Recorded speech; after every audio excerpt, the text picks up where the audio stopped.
जिनका मलिन हृदय है ना, वो सोचते हैं 4 दिन नाम जप करेंगे सारे दुख मिट जाएंगे। तुम नाम जप करने लगे, कुछ लाभ हुआ? अरे कुछ नहीं होने वाला, तुम देख लो करके। उसके दिमाग में माया तो आक्रमण किए ही है, तत्काल नकारात्मक भाव आ जाता है कि नहीं नहीं। जिनको नाम जपने का सौभाग्य मिला है उनको बहुत धैर्यवान होना पड़ेगा। धैर्य कहते हैं लाभ मिले ना मिले, हानि मिले, अपमान मिले, सम्मान मिले, हम किसी भी स्थिति में अब नाम नहीं छोड़ सकते। वो जीत जाएगा माया से। ये नाम का फल नहीं है, हम स्पष्ट आपको कह रहे हैं कि जब से आपने नाम जपना शुरू किया आपका सब मंगल होने लगा। ये नहीं है, ये आपके पुण्यों का है, पूर्व पुण्यों का है। आप निकलना चाहो तो निकल सकते हो, आप न निकलना चाहो तो किसी की ताकत नहीं कि आपको इस माया प्रपंच से निकाल सके। जितना पढ़ाया जाता है उतनी ही परीक्षा होती है, उसके आगे नहीं होती, ध्यान रखना। अध्यापक जितना आपको पढ़ाता है उसी पे प्रश्न करता है। तो जितना आपको सत्संग सुनाया गया, जितने में आपकी भूमिका भक्ति की है जैसी भी, उतना ही प्रश्न होगा, उसके आगे प्रश्न नहीं होगा। यहां अखंड भगवान नाम कीर्तन, वाणी का गायन, भगवत चर्चा होती है, तो आपके हृदय में भक्ति का रंग तो बढ़ेगा ही, पर स्थायी तभी हो सकता है जब आप उस रंग को सुरक्षित रखें। इसीलिए कहा जाता है आप निरंतर नाम जप करें। जब तक आपके पाप भस्म नहीं होते तब तक आप धाम नाम रूप लीला का जबरदस्ती आश्रय लीजिए। ये बात हमारी आप समझने की चेष्टा कीजिए। जब आप ये बात नहीं समझते हैं तो आप विचलित हो जाते हैं। अब हमारी तो अश्रद्धा हो रही है, हमारा काम नहीं बन रहा है, तुम नहीं समझते हो। एक साथ सब काम बन जाएंगे, 1 सेकंड में बन जाएंगे, बस तुम धैर्य रखो।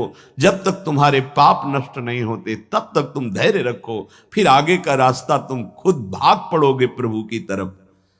अभी ये पाप तुम्हारे अंदर संशय, विपरीत भावना, ये सब पैदा कर रहे हैं। तुम धैर्य पूर्वक चलो, खूब सत्संग सुनो, नाम जप करो, फिर आप देखना ये नाम, ये धाम, ये रूप, ये लीला कैसे परमानंद की बाढ़ आपके हृदय में ला। उपासक की जब अत्यंत ममता प्रिया प्रीतम के चरणों में हो जाती है, तभी हृदय पूर्ण रूप से समस्त कामना, वासना, स्प्रिया, तृष्णा इससे रहित हो जाता है। जब तक प्रेम जल से हृदय नहीं धोया जाता तब तक मलिनता का अंश बड़ी बड़ी साधना करने पर भी बना रहता है। अब अनंत जन्मों से माया में आसक्त चित्त होकर के नाना प्रकार के शुभ अशुभ कर्म करने वाले जब भगवत कृपा से पुनः सत्संग प्राप्त करते हैं और साधन मार्ग में लगते हैं तो माया अपना प्रबल रूप धारण करती है। या तो ऐसी अनुकूलता प्रदान करती है कि वो भूल जाए, और या ऐसी प्रतिकूलता झोंक देती है कि उसको लगता है कुछ नाम जपने से नहीं, कुछ साधन करने से नहीं, दुख तो वैसे ही घेरे हुए है। धैर्य छूट जाता है और भगवत मार्ग से विमुख आचरण करने लगता है। इसलिए उपासक को बहुत सरल ढंग से समझना चाहिए कि पुरानी फसल यदि बाजरा बोई है और बाजरा की रोटी मिल रही तो अगली फसल गेहूं बो दिया तो कल ही नहीं रोटी बना लोगे। 5-6 महीने लगेंगे किसान मेहनत करके, खेती तैयार करके, दाना बो करके, सींच करके, संभाल करके, फिर भी वो अतिवृष्टि, अनावृष्टि, ओले वृष्टि आदि से बच जाए, सुरक्षित हो जाए, तो सुरक्षित अनाज घर आ जाए, फिर वो पीस कर रोटी बना सकता है। तुम अनंत जन्मों से मनमानी आचरण करते रहे, आज नाम शुरू किया है तो वो तूफान नहीं उठेगा, नष्ट करने के लिए वो अपना स्वरूप धारण करेगा। उसकी गुलामी सहते रहे हो अभी, काम, क्रोध, लोभ, मोह, मद, मत्सर। अब तुमको धैर्य पूर्वक नाम को पकड़े रहना। जैसे आंधी चले तो हम पहाड़ का आश्रय ले लें, हटे ना इधर उधर, तो आंधी तूफान पहाड़ को नहीं उड़ा सकती। ऐसे ही श्री भगवान कह रहे मामेव ए प्रपद्यन्ते माया में ताम तरंति ते। माया का तूफान आएगा पर तुम मेरे चरणों को पकड़े रहना, छोड़ना नहीं। पर ये जिनका मलिन हृदय है ना, वो सोचते हैं 4 दिन नाम जप करेंगे सारे दुख मिट जाएंगे। हाँ, पक्का मिट जाएंगे, जड़ से मिट जाएंगे, पर धैर्य पूर्वक जीवन को आगे बढ़ाओ। भगवत विमुख होने से तुम्हारा मंगल ही अमंगल है, भगवत सन्मुख होने पर मंगल ही मंगल है। थोड़ा धैर्य धारण करो, तुम्हारी ये फसल तैयार हो जाए, फिर देखना आनंदित हो जाओगे। पर ये कुसंग मन का और तन का, ये दोनों परमार्थ में टिकने नहीं देते। जहां ऐसे मित्र जन मिले जो गलत आचरण करने वाले होते हैं, वो पूछते हैं तुमने शराब छोड़ दिया, मांस छोड़ दिया, तुम नाम जप करने लगे, कुछ लाभ हुआ? अरे कुछ नहीं होने वाला, तुम देख लो करके। उसके दिमाग में माया तो आक्रमण किए ही है। तत्काल नकारात्मक भाव आ जाता है कि नहीं नहीं, भगवत मार्ग में कुछ नहीं मिला, ठीक कह रहे हो, तो आओ हमारे संग, फिर हो जाओ। फिर वो माया के मलिन आचरणों में उतर जाता है। वो संत द्रोह, भगवत द्रोह उसके हृदय में अपना स्थान बना लेता है। फिर जन्म जन्मांतर, युग युगांतर कब अवसर आएगा भगवत मार्ग में चलने का। इसलिए जिनको सत्संग मिला है, जिनको नाम जपने का सौभाग्य मिला है, उनको बहुत धैर्यवान होना पड़ेगा। इसको ऐसे पकड़ना होगा कि जैसे हम बहुत बीमार हैं और इस औषधि के सिवा अब हमारा कोई रास्ता नहीं बचने का, अब हमको ये औषधि खानी ही है। जा सुनाम भवभेषज हरनि घोर त्रयशूल, तीनों तापों का नाश करने की सामर्थ्य और संसार समुद्र से पार करने की सुदृढ़ नौका, भवरोग की अचूक औषधि नाम है। हमारा भाव बने न बने, भाव बिगड़ जाए, कोई बात नहीं, तुम नाम मत छोड़ना, हमारी प्रार्थना मानना, नहीं तो ये तूफान माया का आपको उड़ा ले जाएगा, परमार्थ में नहीं खड़ा होने देगा। बहुत धैर्यपूर्वक दीर्घ काल तक चला जाता है। धैर्य कहते हैं लाभ मिले ना मिले, हानि मिले, अपमान मिले, सम्मान मिले, हम किसी भी स्थिति में अब नाम नहीं छोड़ सकते। वो जीत जाएगा माया से। विपक्ष बहुत जोरदार है, आप क्या समझते हो? आप भगवान के अंश हो, ये भूल चुके हो, लेकिन वो नहीं भूली, वो भगवान की शक्ति है। भगवान कह रहे हैं मम माया दुरत्य, मम माया, मम मेरी है। जैसे ममैवांशो आपको बोला तो विपक्ष को भी बोला मम माया। अब आपको सावधान करने के लिए भगवान ही संत, गुरुदेव, शास्त्र इस रूप में संबोधन करते हैं। तो अगर आप इनकी बात मान जाओगे तो माया भगवती कृपा करेंगी और अपना प्रभाव समेट लेंगी। और यदि आप इनकी अवहेलना उल्लंघन करोगे तो फिर उनके प्रभाव से बड़े बड़े ज्ञानी परास्त हो गए हैं। जो माया बहुबार नचावा, जास चरित को लख नहीं पावा, ऐसी विचित्र है, बहुत बहुत विचित्र। जो ज्ञान इनकर चिता परई, बरी आई विमोह बस करई, ऐसी प्रचंड माया है। इसलिए जिनके कानों में आवाज पहुंच रही हो, हमारी प्रार्थना है, बहुत जन्मों से भटक रहे हैं, ये दुख सुख के प्रलोभन और भय में आकर के नाम न छोड़ दीजिए।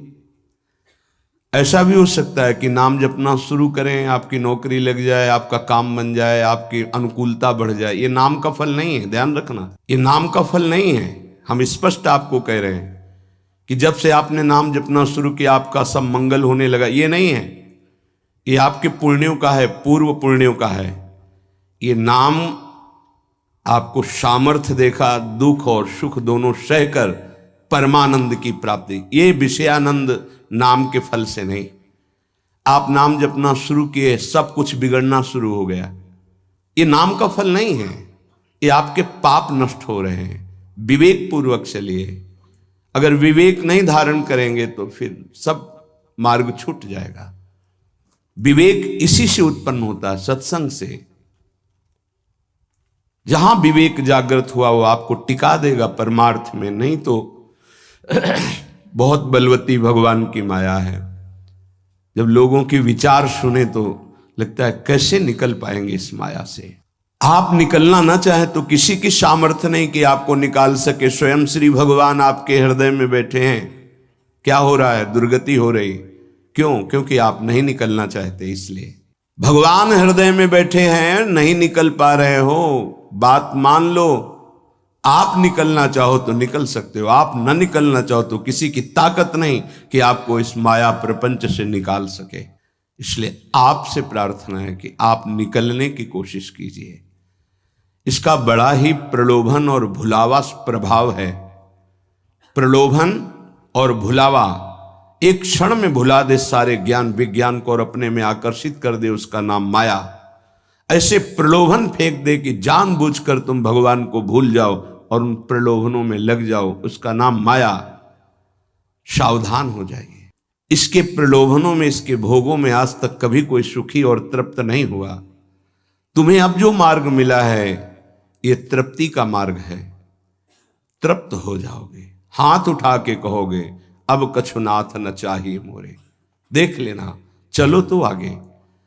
वैभव, जब ब्रह्मा जी नमस्कार करते हैं तो इससे बड़ा वैभव क्या हो सकता है? भक्त को ब्रह्मा जी भी नमस्कार करते हैं। ब्रह्मा जी की बात जाने दो, जिनके नाभि कमल से ब्रह्मा प्रकट हुए, भगवान भी उनके पीछे पीछे डोलते हैं कि चरण रज पड़ जाए और मैं पावन हो जाऊं। ये केवल अलंकारिक शब्द नहीं है, ऐसा ही है। पग चापू और सेज बिछाऊं, नौकर बनूं हजाम, हाकू बैल बनो गडवारो, बिना तनख्वाह रथवान, यही तो मेरे मन में ठनी, भगत मेरे मुकुटमणि। मैं भक्तन को दास, भगत मेरे मुकुटमणि। ये मार्ग आप चयन किए हैं भगवत कृपा से, तो इसमें आपको टिकना होगा, इसमें आपको परीक्षा देनी होगी। जितना पढ़ाया जाता है उतनी ही परीक्षा होती है, उसके आगे नहीं होती, ध्यान रखना। अध्यापक जितना आपको पढ़ाता है उसी पे प्रश्न करता है। तो जितना आपको सत्संग सुनाया गया, जितने में आपकी भूमिका भक्ति की है जैसी भी, उतना ही प्रश्न होगा, उसके आगे प्रश्न नहीं होगा। उतने पे तो आपको सफल होना पड़ेगा। नहीं सफल होगे तो फिर पढ़ाई कीजिए, फिर प्रश्न आएगा। जब आपको परमार्थ पद में, परम पद में आरूढ़ होना है तो आपको ये निर्णय करना ही पड़ेगा। एक तरफ माया है, एक तरफ भगवान है। माया को साधन बनाकर भगवान की प्राप्ति की जाती है, भगवान को साधन बनाकर माया की प्राप्ति नहीं की जाती। प्रायः लोग इसी भुलावे में हैं कि भगवान को साधन बना लेते हैं और माया साध्य बन जाती है। मुझे ये चाहिए, नहीं मिला तो तुम भगवान नहीं। ये परमार्थ ऐसे नहीं चला जाता, धैर्य पूर्वक चला जाता है। अगर धैर्य का अवलंबन नहीं लेंगे, विवेक का प्रयोग नहीं करेंगे, विवेक है आपके पास, ऐसा नहीं कि आपके पास विवेक नहीं है, पर आपका विवेक ढका हुआ है। ये सत्संग उसी विवेक को जागृत करता है। आप सत्संगी हो, आप भुलावे में मत आइए। ये माया अपने पार्षदों के द्वारा आपको ठगना चाहेगी। आपने प्रभु को छोड़ दिया, प्रभु की क्या हानि होगी? आप अपनी दशा पर विचार कीजिए, डूब जाओगे। ये माया डुबो देगी। अनंत जन्म भटकते भटकते आज अवसर मिला है भगवत प्राप्ति का, ये आप जान नहीं पा रहे हैं। ये अवसर चला गया तो फिर आप पछताएंगे, कोई अवसर हाथ नहीं मिलेगा। पशु पक्षी बनने के बाद विवेक एकदम ढका रहता है, केवल उतना ही काम करता है, आहार विहार मैथुन निद्रा, बस। वो भगवत प्राप्ति करनी है, मेरा नया जन्म हो, कुछ विवेक नहीं रहता। आप में ये विवेक जागृत है। आप विवेक पूर्वक परमार्थ को पकड़िए, इस माया की चालों को मत देखिए, सह जाइए, दुख सुख को सह जाइए। श्रीपाद प्रबोधानंद जी महाराज कहते हैं, रहस्यों का परम रहस्य वृंदावन का प्रेम रहस्य है। कल किसी ने प्रश्न किया कि जब श्री जी मिल जाती हैं तो कैसा आनंद होता है? कैसे कोई बता सकता है? जब लौकिक वस्तु के आनंद के वर्णन की सामर्थ्य जिह्वा में नहीं है तो अलौकिक चिदानंद प्रेम रस का वर्णन कैसे कर सकती है? आपको कोई भी मृदु पदार्थ पवाया गया, कैसा है? बोले मीठा। कितना मीठा है? बहुत मीठा है। नहीं, बहुत मीठा कितना? खत्म। बोलो आगे इसके शब्द क्या है आपके पास उसका स्वाद बखानने का। उत्तर हो सकता है कि आप पाकर देख लीजिए, अन्यथा नहीं। जब प्राकृतिक मायाकृत वस्तु के आनंद का आप वर्णन करने में असमर्थ हैं, तो चिदानंद को कैसे वर्णन कर सकते जहां वाणी का ही प्रवेश नहीं है। रहस्यानामेतत्, जितने आनंद के रहस्य हैं, बहुत सी साधनाओं में आनंद है। परम सुरहस्यम हरिरसोत, ये परम रहस्यमय वृंदावन का प्रेम रस है। देख देख फूल भई, आह, जब अत्यंत आसक्ति ममता प्रिया प्रीतम से हो जाती है, उनका नाम जप करते हुए, लीला गायन करते हुए, रसिकों की कृपा प्रसाद से जब ऐसी ममता हो जाती, मेरी श्यामा जो, मेरे लाल जो, तब जाकर के हृदय में ये फूल भई। वो मुस्कुरा रहे, वन विहार कर रहे हैं, वो झूल रहे, नौका विहार कर रहे, खेल रहे, उपासक का हृदय परमानंद की बाढ़ में आ रहा है। बड़ा ये रहस्यमय आनंद है। देखो, अपने बच्चे को जब खेलते हुए मां देखती है, तो उसके हृदय में जो होता है वो कोई दूसरी माता अनुमान भी नहीं लगा सकती है। नवीन बधू और उसका बेटा दोनों एक कांत कमरे में बैठे हास प्रयास कर रहे हैं, और वो कहीं से देख पाई मां, तो उसके हृदय में क्या होगा? एक अद्भुत आनंद, और वो मनाएगी, हे विधाता, आपने मेरी मनोकामना पूर्ण कर दी। मेरे बेटा बहू जैसे हंस रहे, खेल रहे, सदैव ऐसे आनंदित रहे। ऐसे बेटे को खेलते देखकर उसको आनंद हो रहा है। छोटी सी मायाकृत ममता में उसका हृदय आशीष देता है, आशीर्वाद देता है। और महाचिदानंद भाव को प्राप्त रसिक जन जब आनंद समुद्र प्रभु और आनंद समुद्र का सार सांद्रानंद घन प्रेम मूर्ति किशोरी, जब इनको देखते, जो भगवान शंकर के ध्यान में आ जाए तो उन्माद अवस्था को प्राप्त हो जाते हैं। वो प्रभु और वो प्रिया जो सामने खेल रहे हैं, उस उपासक के आनंद का कैसे कोई वर्णन करे। उसके हृदय में असीम रहस्यमय प्रेम प्रकाशित होता है। रहस्यानामेतत्, जितने रहस्यमय आनंद है, उन सब आनंदों का परम सुरहस्यम, परम रहस्य में जो प्रेमानंद है, वो वृंदावन प्रदान करता है। हरि रसोत, अभी किसी संग के प्रभाव से थोड़ा आनंद स्फुरित होता है। जैसे सत्संग सुन रहे, कोई भावात्मक बात आई, आपको आनंद, ये स्रोत नहीं है, ये संग का प्रभाव है कुछ क्षण के लिए। जैसे कोई कहते हैं, जब मैं वृंदावन आता हूं तो हमारा मन भक्ति में रम जाता है, पर जब यहां से जाता हूं तो कुछ ही समय बाद वो बात नहीं रहती है। क्यों? क्योंकि यहां का प्रभाव है, यहां भक्ति नृत्य कर रही है, और यहां साधु मंडली में आप बैठ करके भगवत चर्चा सुनते हैं, आपके तत्काल पाप नष्ट हो रहे हैं।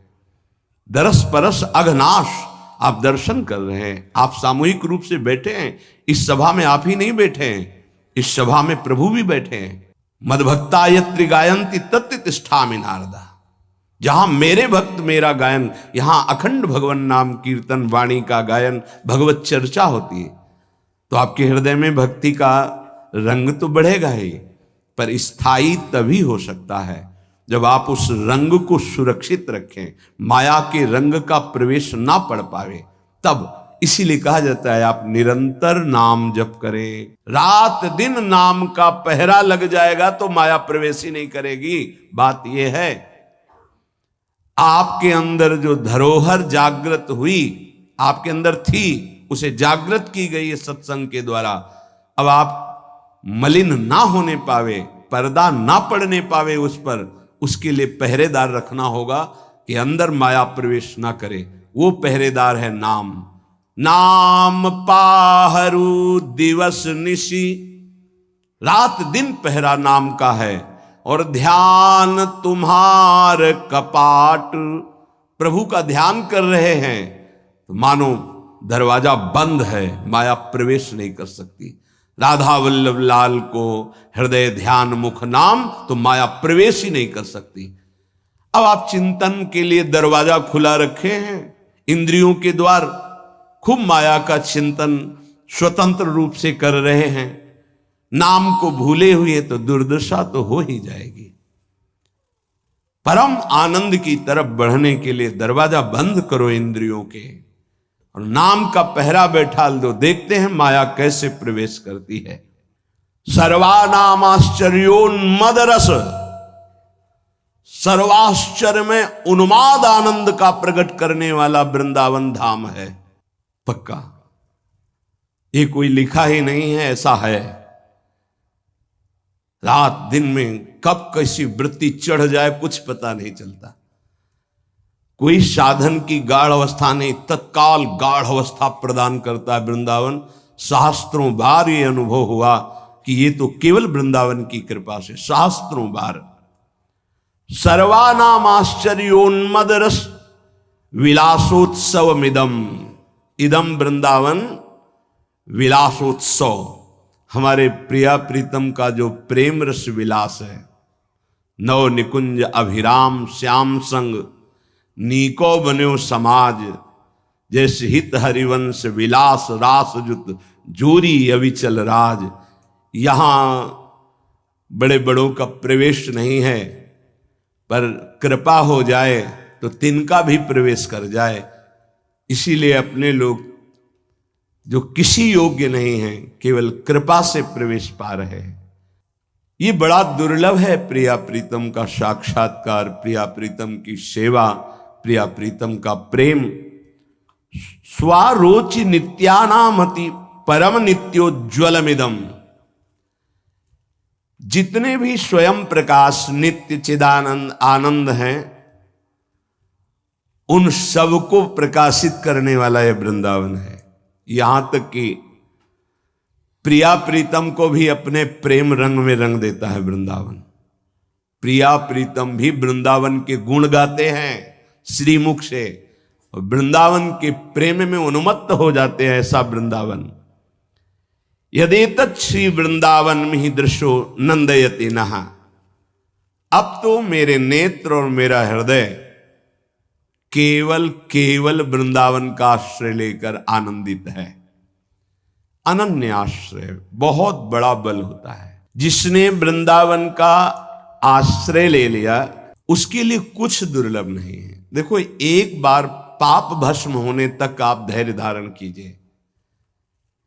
जब तक आपके पाप भस्म नहीं होते तब तक आप धाम नाम रूप लीला का जबरदस्ती आश्रय लीजिए। ये बात हमारी आप समझने की चेष्टा कीजिए। जब आप ये बात नहीं समझते हैं तो आप विचलित हो जाते हैं। अब हमारी तो अश्रद्धा हो रही है, हमारा काम नहीं बन रहा है, तुम नहीं समझते हो। एक साथ सब काम बन जाएंगे, एक सेकंड में बन जाएंगे, बस तुम धैर्य रखो। जब तक तुम्हारे पाप नष्ट नहीं होते तब तक तुम धैर्य रखो, फिर आगे का रास्ता तुम खुद भाग पड़ोगे प्रभु की तरफ।